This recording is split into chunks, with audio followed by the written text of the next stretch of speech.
Hi everyone, welcome back to my channel. I'm Rafi and here we talk about fragrances, and that's what I'm talking about today in this episode as well. And I'm going to talk about a very popular and still very nice smelling fragrance, still very unique as the day it was that it came out. I'm not talking about the line, I'm talking about the exact fragrance that I'm going to mention, which is Aqua Fahrenheit. I don't know why I don't actually just say the word, because like the name of the fragrance I've put in the title already, so it's not like a mystery, is it? Anyway, but before I do, I'm going to go through my collection of Fahrenheits in, I guess, chronological order. First of which I have the original, the original and the best. Oh no, not really. The original and probably not my most favorite of the lineup. Yeah, this is not my most favorite of the lineup. It is the original formulation as well, because this bottle is from 1995. I've lost the cap. It's got the old school cap. I'm sure if I find another bottle, I'll get it for the cap. If someone's got a spare cap for a 50 ml old school Fahrenheit bottle, hit me up. Yeah, this one. Potent.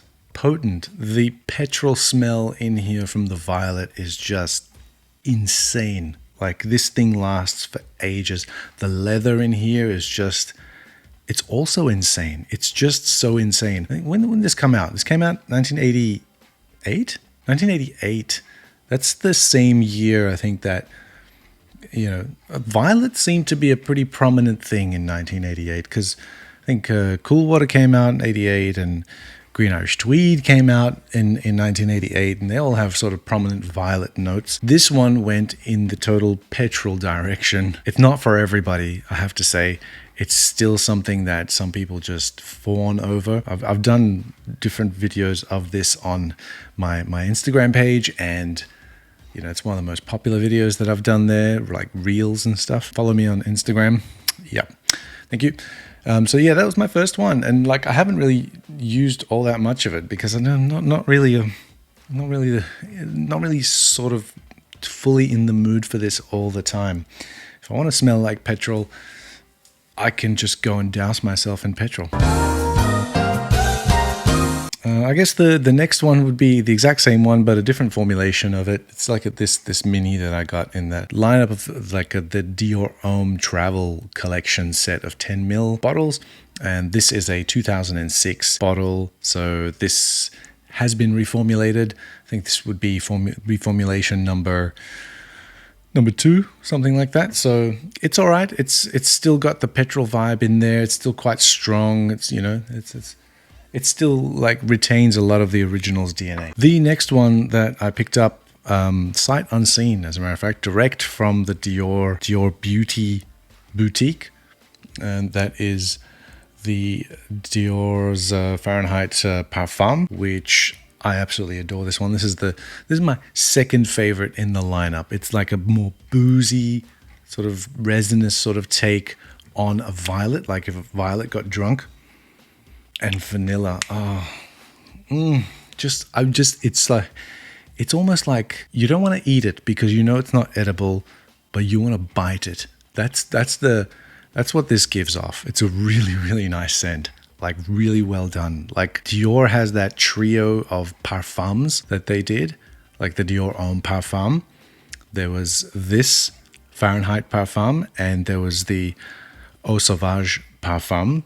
Those three, you cannot go wrong. And like, I'll stand by my words that they're better than a lot of offerings in the niche space as well. They're just that good. I know Dior Homme Parfum is a little too beastly and really quite linear as well in its performance, but that is so dense that it needs time to develop and macerate in the bottle before the mids actually blossom. But enough about that. We're talking about Fahrenheit today, and this one, fantastic. By far my favorite of the entire Fahrenheit lineup is this one right here. This is Fahrenheit Absolute, and this came out in 2009, and this I bought a partial of because it's really hard to find now and I missed the boat on it, but it is the most phenomenal scent. Like, I would wear this as signature scent. This is almost me in a bottle, this thing. It's just so nice. It's absolute, it's dark, it's mysterious, it's rebellious, whatever you want to call it.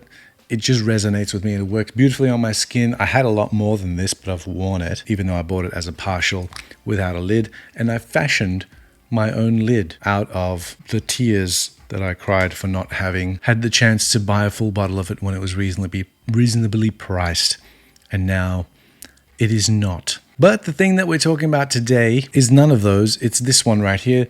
It is Aqua Fahrenheit that I just chanced upon and purchased. It was almost new, almost hadn't been used. Let's have a look. And it says on the back, when water meets fire, a new expression of Fahrenheit, enhanced by the freshness of citrus and the intensity of vetiver, grapefruit from Italy, violet and spearmint from Brazil, and vetiver from Haiti. Nice. This is quite a novel thing. This is a 75ml. This came in a 75 or 125ml. This came out in 2011, and this bottle is from 2011. And I have worn it a few times already, as can be seen. There's really not much missing from it. Now, the thing that I like about this, other than the fact that it's got a cap, is that it's a splash or spray. So you can either spray it or you can unscrew it and use it as a splash. That's quite novel, isn't it? I haven't seen that for a while, but splashing is something that I don't particularly like to do, especially with fragrances that are now fetching almost $400-500 for a bottle because they've been discontinued. So spray we will, and on a tester strip we will do that also, and we'll test the atomizer of this Dior like so. Oh, very, very nice distribution. Not as good as the Dior Homme lineup. Oh, that is so good. Actually, I think in the right season, because we're heading into like a colder season here in the Southern Hemisphere now, I think in the right season, this will be great. You do get facets of the grapefruit, and you do get mint in here. And the violet, which is always prominent. It's a prominent theme, violet and leather, prominent sort of notes in all of the Fahrenheit lineup, at least in all the ones that I've actually had the experience of smelling. But yeah, this really pops at the top with that grapefruit, and feels almost ginger as well. But it just could be like the vetiver and grapefruit sort of working together, giving it sort of like a gingery quality. And mint. Beautiful. Apparently there's some basil in here. Kind of maybe detected, but it's not the same basil as they've used in other Dior fragrances that have a basil note, like Higher. I think Higher has a basil note in there. And I prefer this one because it's really in the background. This is going to stay on the tester strip with that grapefruit for a long time now. Is it worth $400 a bottle? I think I can see there's a couple of bottles that are being sold here on the grey market. There's one for 125ml 2014 Aqua Fahrenheit, 99% full with a box, $420 Australian. Is it worth that?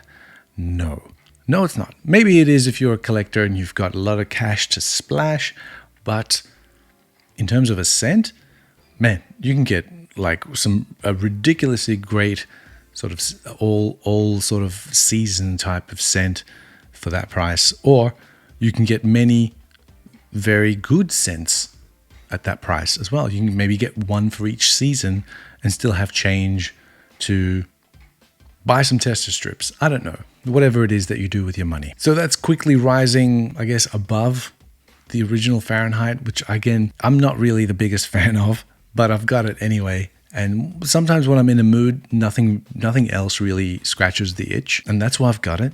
So yeah, there you go. Keep your eyes peeled if you're into these kinds of things. It's always good to know what it is that you're looking for. And I'm glad that I've got this. It's actually quite a it's actually now that the violet comes out. It's actually more like the Mercedes-Benz Intense that I used to have and I sold because it was just redundant in my collection. So it's actually a more floral take on the violet rather than the petrol take of the violet. The petrol is really, really buried underneath all of those notes. And yeah, I think I like that about this. I think this would be a great spring, summer, I think is when it would really come alive. In the colder seasons, I would hesitate to wear this because I don't think the citruses would pop as much as they would in the summer heat. So there you go. There's my take on it, and that's Aqua Fahrenheit by Dior. Hope you enjoyed that. I certainly did when I originally received it and started wearing it immediately because I couldn't wait for a video. So I had to wear it already. And I have to say, I was pleasantly surprised. I actually sprayed it on my jacket. I actually sprayed it on my neck as I was wearing one of my jackets. And my jacket was on the back of my chair. And I was like, later in the evening, and I was like, what is that? That smells phenomenal. I was smelling my desk. Maybe I spilled something. But I figured out it was my jacket behind me. And I was like, that's Aqua Fahrenheit. Wow, it dries down really, really well. So happy with that. And as always, thanks for watching.